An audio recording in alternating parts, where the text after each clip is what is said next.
Assalamualaikum, Football United ringan amatiran ala gua. Ya sambil rehat kerja. Seperti gua lihat juga di kolom komentar, terima kasih ada beberapa banyak bahkan yang menanyakan tentang beberapa informasi terbaru. Oke, langsung aja kali ini gua ingin news update. Yang pertama tentang Garnacho karena sedang dalam proses perpanjangan kontrak. Gua ambil dari Fabrizio Romano seperti yang diungkapkan di channelnya juga kalau Fabrizio Romano ini mengutip perkataan Erik ten Hag yang memuji Garnacho yang sudah bisa bersaing di level tertinggi. Dia memiliki skill yang tidak banyak dimiliki di Premier League. Dia juga sering bisa mengalahkan pemain ini 1 lawan 1. Tentu saja masih banyak ruangan untuk improvement, untuk lebih berkembang lagi. Dan dia telah belajar di beberapa bulan terakhir bagaimana untuk bermain di sebuah tim. Fabrizio Romano mengabarkan kalau Manchester United ini belum berubah situasinya.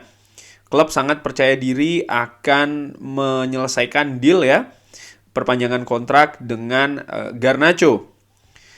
Nah, di sisi lain gue ambil dari beberapa kabar juga kalau Garnacho ini juga dipantau oleh Juventus dan juga Real Madrid. Karena kontraknya akan berakhir dalam 18 bulan ke depan, sorry ya. Belum setuju dengan perpanjangan kontrak. Gaji saat ini adalah 7.000 pounds per pekan. Agennya dikabarkan ini tidak atau belum bisa sepakat dengan angka yang ditawarkan. Ini dari klub ya, senilai 20.000 pounds per pekan. Ini dikabarkan masih belum disepakati. Gue ambil dari The Athletic, Laurie Whitwell dan Anthony Hay sama mengatakan kalau Erik ten Hag ini memuji Alejandro Garnacho sudah bisa berkontribusi di level tertinggi. Seperti yang dikatakan tadi sebelumnya ya, dia belajar dari beberapa bulan sebelumnya bagaimana untuk bermain di sebuah tim, bagaimana untuk ya berperilaku, kurang lebih demikian ya. Attitude juga di latihan, artinya dia terus ini menunjukkan perkembangan yang bagus baik itu di atas lapangan, di lapangan latihan maupun juga di luar lapangan. Dan ya prosesnya masih akan terus berlangsung. Masih belum selesai ya, dan masih akan banyak yang akan datang dan butuh banyak perkembangan. Tapi Erik ten Hag mengatakan kalau ya dia sangat happy dengan Alejandro Garnacho, dan dari sini gue bisa menyimpulkan kalau Erik ten Hag ingin supaya Alejandro Garnacho itu tetap ada di Manchester United. Nah sekarang soal masalah gaji, ini kan yang kabarnya sedang dinegosiasikan tentu saja.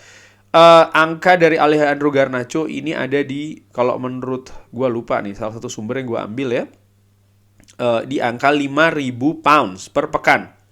Sama dengan Anthony Elanga, di bawah pemain-pemain muda lainnya. Nah, dikabarkan kan angka 20.000 ini belum bisa disepakati. Di mana sih kira-kira angka yang tepat untuk Alejandro Garnacho?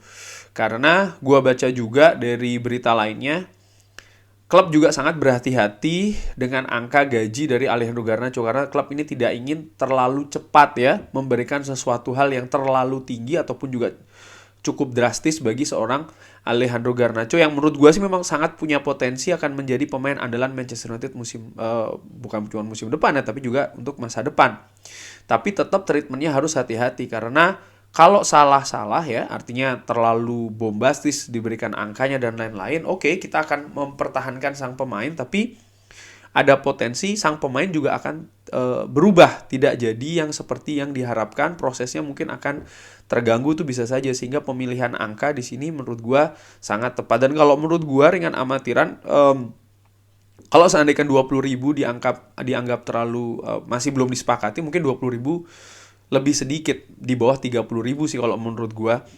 Di situ Diogo Dalot contohnya, pemain yang bermain di Piala Dunia, angkanya di angka 25.000 walaupun sedang dinegosiasikan kontrak baru tentu saja yang lebih panjang lagi. Tapi dilihat pemain-pemain lain dengan usia ataupun juga pengalaman ya, menurut gua ya Garnacho kan baru kesempatan banyak di musim ini, sehingga menurut gua kalau seandainya angkanya juga terlalu tinggi, bahkan 40, itu menurut gua udah terlalu tinggi ya. Di antara 30-40 itu menurut gua sih ringan amatiran itu masih terlalu tinggi, sehingga ya mudah-mudahan sekitar 20 ribuan lebih sedikit sih. Itu kalau menurut gua ya ringan amatiran. Kabar lainnya, Jadon Sancho dikabarkan oleh Fabrizio Romano ini sudah kembali latihan bersama tim pertama Manchester United.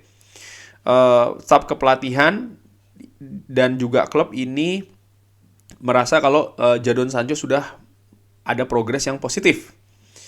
Tentu saja misi dari Erik ten Hag ini untuk bisa mengembalikan situasi Jadon Sancho ke kondisi yang lebih bagus segera.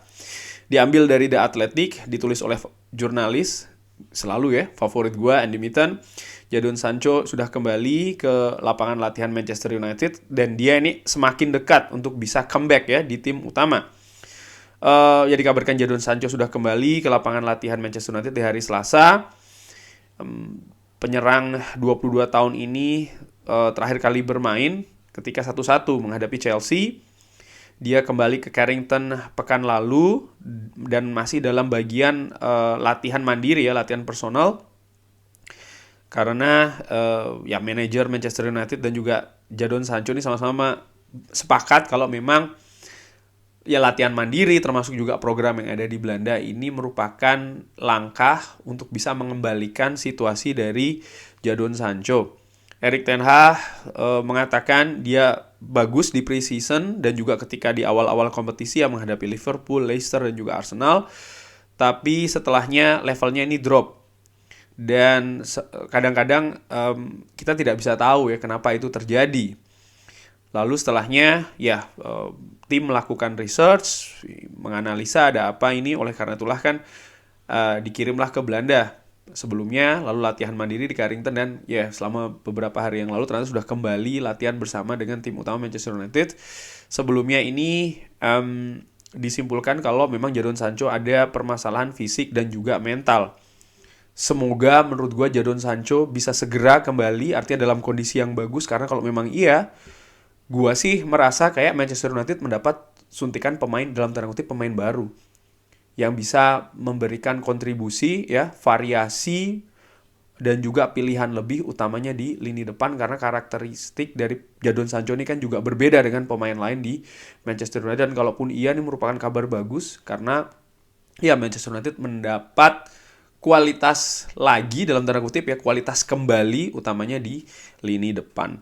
Nah, terkait dengan lini depan ini Erik ten Hag memuji Benny McCarthy, salah seorang staf kepelatihan yang ya didatangkan musim ini dan tentu saja lebih untuk memoles pemain-pemain serang dari Manchester United.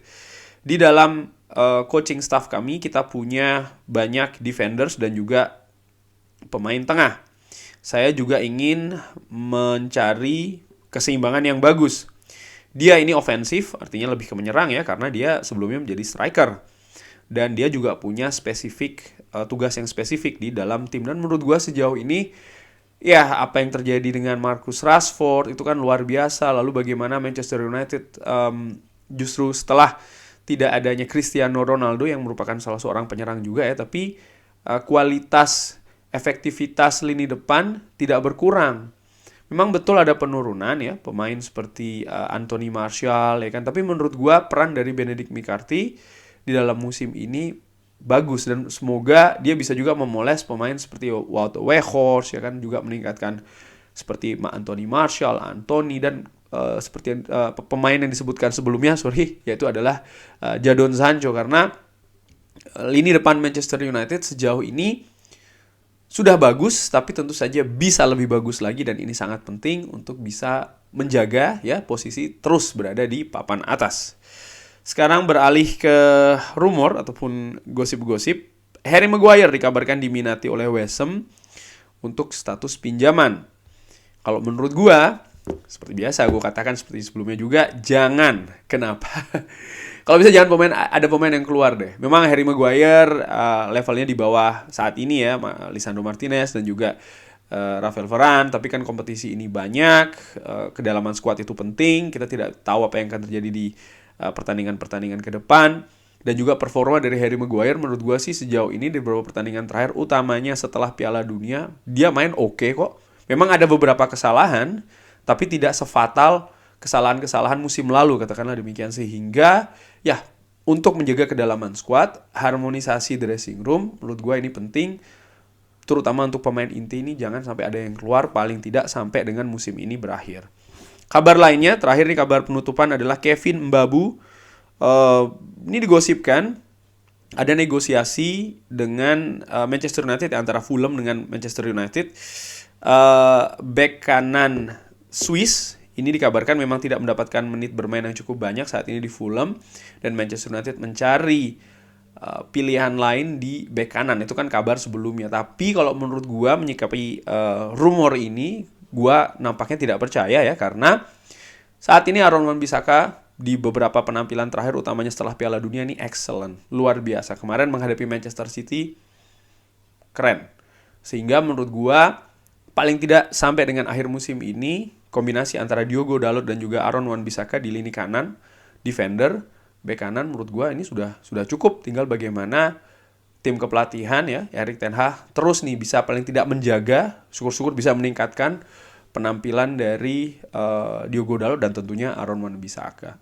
Sehingga kalau ingin mendatangkan amunisi yang baru untuk bek kanan sih, kalau seandainya memang iya ya paling tidak ditunda dulu sampai dengan musim panas tahun ini. Itu pun juga melihat situasi dari Aaron Wan-Bissaka. Kurang lebih demikian. Terima kasih sudah menyaksikan. Jangan lupa like, sholat, subscribe. Sehat-sehat terus sekeluarga. Murah-murah rezekinya. Wassalamualaikum warahmatullahi wabarakatuh.